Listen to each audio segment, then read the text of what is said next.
जय श्री राम, राधे राधे। स्वागत है आप सभी का मेरे चैनल में। आशा करती हूँ आप सभी स्वस्थ होंगे।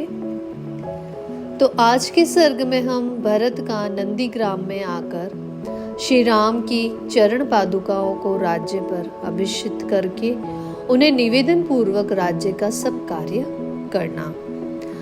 तो श्रवण कीजिए आज का सर्ग, अंत तक बने रहिएगा। ततो निक्षिप्य मातृस्ता अयोध्यायां दृढ़व्रतः भरतः शोक संतप्तो गुरु निदम अथाब्रवतः। अर्थात सब माताओं को अयोध्या में रखकर दृढ़ प्रतिज्ञ भरत ने शोक से संतप्त हो गुरुजनों से इस प्रकार से कहा, अब मैं नंदीग्राम को जाऊंगा। इसके लिए आप सब लोगों की आज्ञा चाहता हूँ। वहां श्री राम के बिना प्राप्त होने वाले इस सारे दुख को सहन करूंगा। अहो महाराज, तो स्वर्ग को सिधार गए और मेरे गुरु श्री रामचंद्र जी वन में विराजमान हैं। मैं इस राज्य के लिए वहां श्री राम की प्रतीक्षा करता रहूंगा, क्योंकि वे महायशस्वी श्री राम ही हमारे राजा हैं। महात्मा भरत का यह शुभ वचन सुनकर सब मंत्री और पुरोहित वशिष्ठ जी से इस प्रकार से बोले, भरत, भातृभक्ति से प्रेरित होकर तुमने जो बात कही है वह बहुत ही प्रशंसनीय है। वास्तव में वह तुम्हारे ही योग्य है। तुम अपने भाई के दर्शन के लिए सदा लालायित रहते हो और भाई के ही सौहार्द में संलग्न हो, साथ ही श्रेष्ठ मार्ग पर स्थित हो। अतः कौन पुरुष तुम्हारे विचार का अनुमोदन नहीं करेगा। मंत्रियों का अपनी रुचि के अनुरूप प्रिय वचन सुनकर भरत ने सारथी से इस प्रकार कहा, मेरा रथ जोत कर तैयार किया जाए। फिर उन्होंने प्रसन्न वदन होकर सब माताओं से बातचीत कर जाने की आज्ञा ली। इसके बाद शत्रुघ्न के सहित श्रीमान भरत रथ पर सवार हुए। रथ पर आरूढ़ होकर परम प्रसन्न हुए भरत और शत्रुघ्न दोनों भाई मंत्रियों तथा पुरोहितों से घिरकर शीघ्रता पूर्वक वहां से प्रस्थित हुए। आगे आगे वशिष्ठ आदि सभी गुरुजन एवं ब्राह्मण चल रहे थे। उन सब लोगों ने अयोध्या से पूर्वाभिमुख होकर यात्रा की और उस मार्ग को पकड़ा जो नंदीग्राम की ओर जाता था। भरत के प्रस्थित होने पर हाथी, घोड़े और रथों से भरी हुई सारी सेना भी बिना बुलाए ही उनके पीछे पीछे चल दी और समस्त पुरवासी भी उनके साथ हो गए। धर्मात्मा भातृवत्सल भरत अपने मस्तक पर भगवान श्री राम की चरण पादुका लिए रथ पर बैठकर बड़ी शीघ्रता से नंदीग्राम की ओर चले। नंदीग्राम में शीघ्र पहुंचकर भरत तुरंत ही रथ से उतर पड़े और गुरुजनों से इस प्रकार से बोले, मेरे भाई ने इस उत्तम राज्य धरोहर के रूप में मुझे प्रदान किया है। उनकी ये सुवर्ण विभूषित चरण पादुकाएं ही सबके योग क्षेम का निर्वाह करने वाली हैं। तत्पश्चात भरत ने मस्तक झुकाकर उन चरण पादुकाओं के प्रति उस धरोहर रूप राज्य को समर्पित करके दुख से संतप्त हो समस्त प्रगति मंडल सभी मंत्रियों से इस प्रकार से कहा, आप सब लोग इन चरण पादुकाओं के ऊपर छत्र धारण करें। मैं इन्हें आर्य रामचंद्र जी के साक्षात चरण मानता हूँ। मेरे गुरु की इन चरण पादुकाओं से ही इस राज्य में धर्म की स्थापना होगी। मेरे भाई ने प्रेम के कारण ही यह धरोहर मुझे सौंपी है, अतः मैं उनके लौटने तक इसकी भली भांति रक्षा करूंगा। इसके बाद मैं स्वयं इन पादुकाओं को पुनः शीघ्र ही श्री रघुनाथ जी के चरणों से संयुक्त कर इन पादुकाओं से सुशोभित श्री राम के उन युगल चरणों का दर्शन करूंगा। श्री रघुनाथ जी के आने पर उनसे मिलते ही मैं अपने उन गुरुदेव को यह राज्य समर्पित करके उनकी आज्ञा के अधीन हो उन्हीं की सेवा में लग जाऊंगा। राज्य का यह भार उन पर डालकर मैं हल्क हो जाऊंगा। मेरे पास धरोहर रूप में रखे हुए इस राज्य को, अयोध्या को तथा इन श्रेष्ठ पादुकाओं को श्री रघुनाथ जी की सेवा में समर्पित करके मैं सब प्रकार के पाप ताप से मुक्त हो जाऊंगा। कुकुत्सह कुलभूषण श्री राम का अयोध्या के राज्य पर अभिषेक हो जाने पर जब सब लोग हर्ष और आनंद में निमग्न हो जाएंगे, तब मुझे राज्य पाने की अपेक्षा चौगुनी प्रसन्नता और चौगुने यश की प्राप्ति होगी। इस प्रकार दीन भाव से विलाप करते हुए दुख मग्न महायशस्वी भरत मंत्रियों के साथ नंदीग्राम में रहकर राज्य का शासन करने लगे। सेना सहित प्रभावशाली धीर वीर भरत ने उस समय वल्कल और जटा धारण कर मुनि वेशधारी हो नंदीग्राम में निवास किया। भाई की आज्ञा का पालन और प्रतिज्ञा के पार जाने की इच्छा करने वाले भातृवत्सल भरत श्री रामचंद्र जी के आगमन की आकांक्षा रखते हुए उनकी चरण पादुकाओं को राज्य पर अभिषिक्त करके उन दिनों नंदीग्राम में रहने लगे।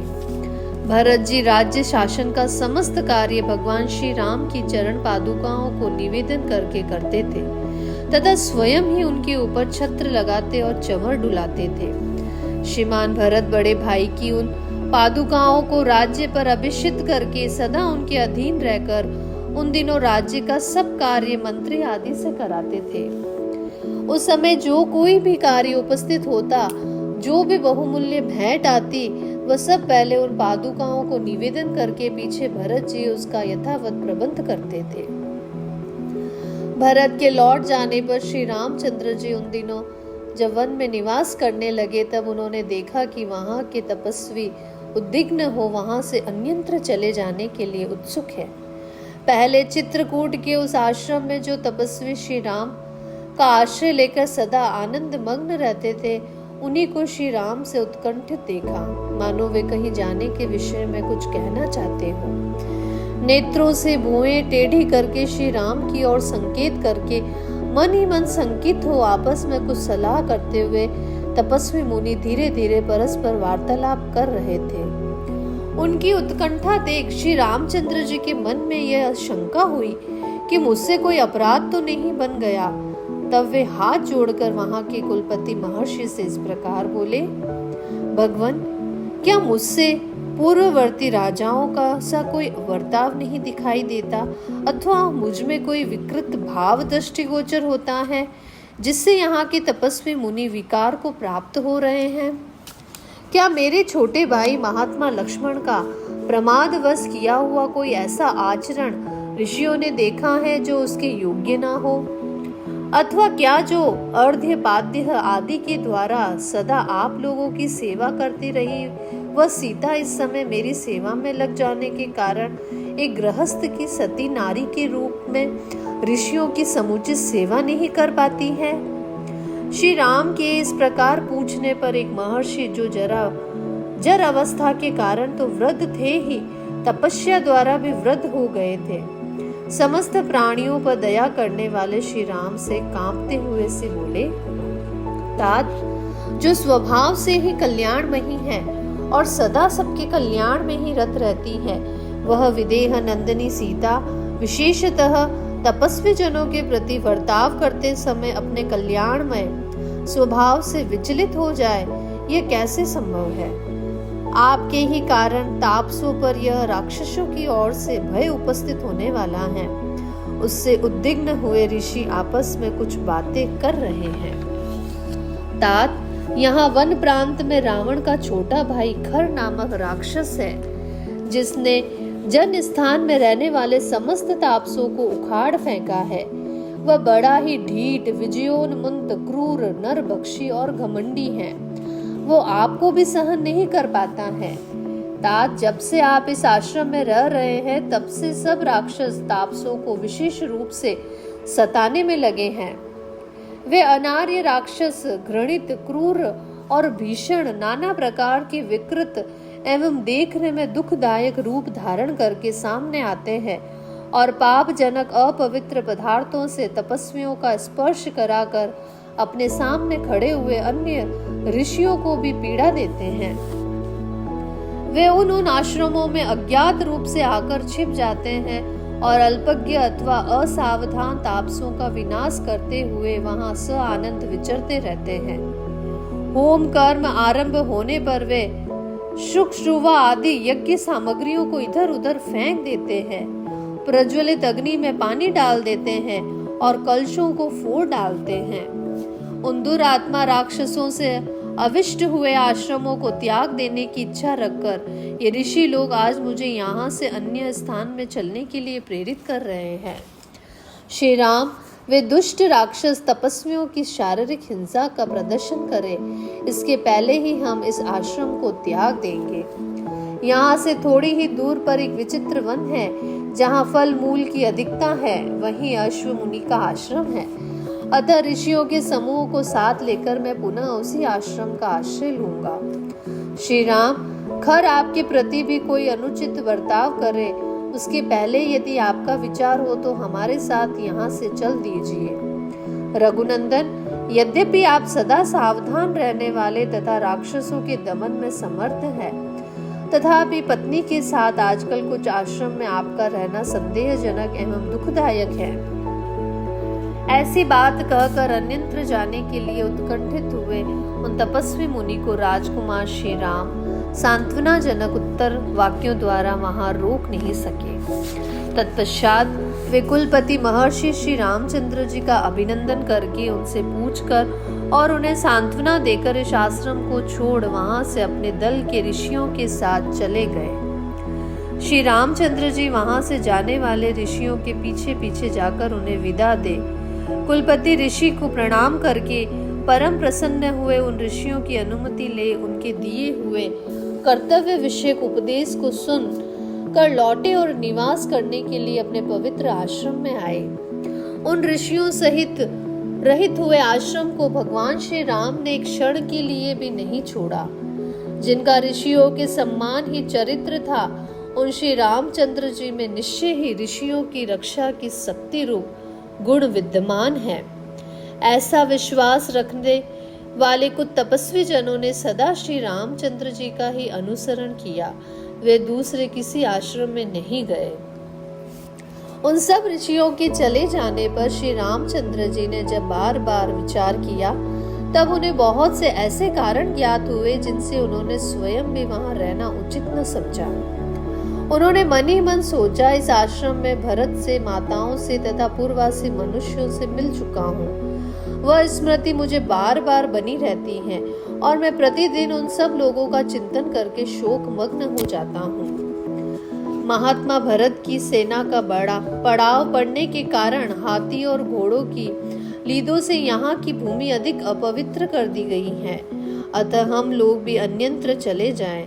ऐसा सोचकर श्री रघुनाथ जी सीता और लक्ष्मण के साथ वहां से चल दिए।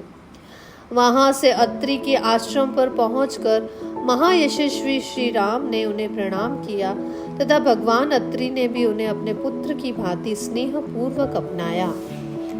उन्होंने स्वयं ही श्री राम का संपूर्ण आतिथ्य सत्कार करके महाभाग लक्ष्मण और सीता को भी सत्कार पूर्वक संतुष्ट किया।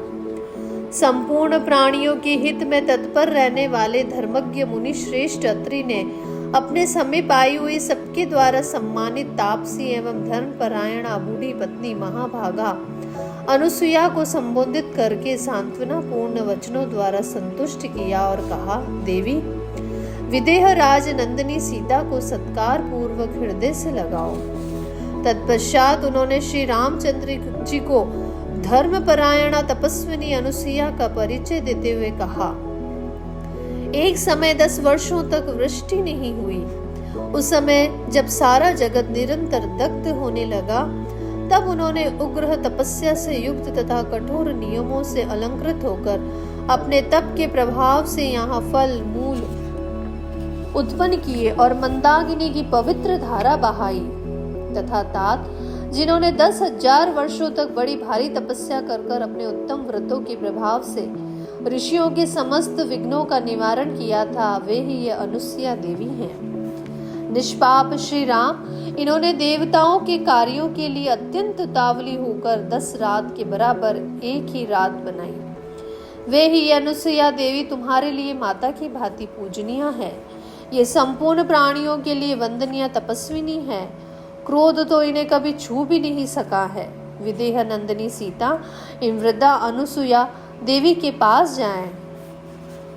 ऐसी बात कहते हुए अत्रि मुनि से बहुत अच्छा कहकर श्री रामचंद्र जी ने धर्मज्ञ सीता की ओर देखकर ये बात कही। राजकुमारी, महर्षि अत्रि के वचन तो तुमने सुन ही लिए हैं।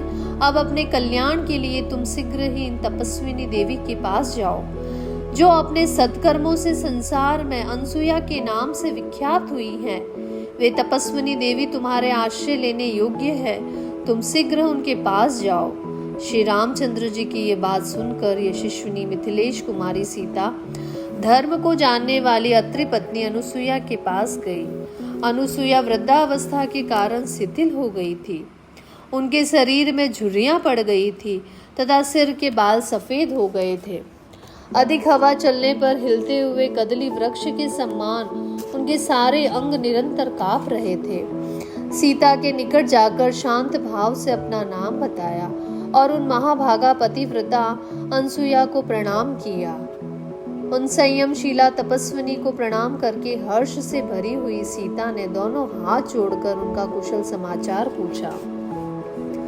धर्म का आचरण करने वाली महाभागा सीता को देखकर बूढ़ी अनुसुईया देवी उन्हें सांत्वना देती हुई बोली, सीते, सौभाग्य की बात है कि तुम धर्म पर ही दृष्टि रखती हो। मानिनी सीते, बंधु बांधवों को छोड़कर और उनसे प्राप्त होने वाले मान प्रतिष्ठा का परित्याग करके तुम वन में भेजे हुए श्री राम का अनुसरण कर रही हो। ये बड़े सौभाग्य की बात है। अपने स्वामी नगर में रहे या वन में, भले हो या बुरे हो, जिन स्त्रियों को वे प्रिय होते हैं उन्हें महान अभ्युदयशाली लोगों की प्राप्ति होती है। पति बुरे स्वभाव का, मनमाना बर्ताव करने वाला अथवा धनहीन ही क्यों न हो, वह उत्तम स्वभाव वाली नारियों के लिए श्रेष्ठ देवता के समान है। विदेह राजनंदिनी, मैं बहुत विचार करने पर भी पति से बढ़कर कोई हितकारी बंधु नहीं देखती।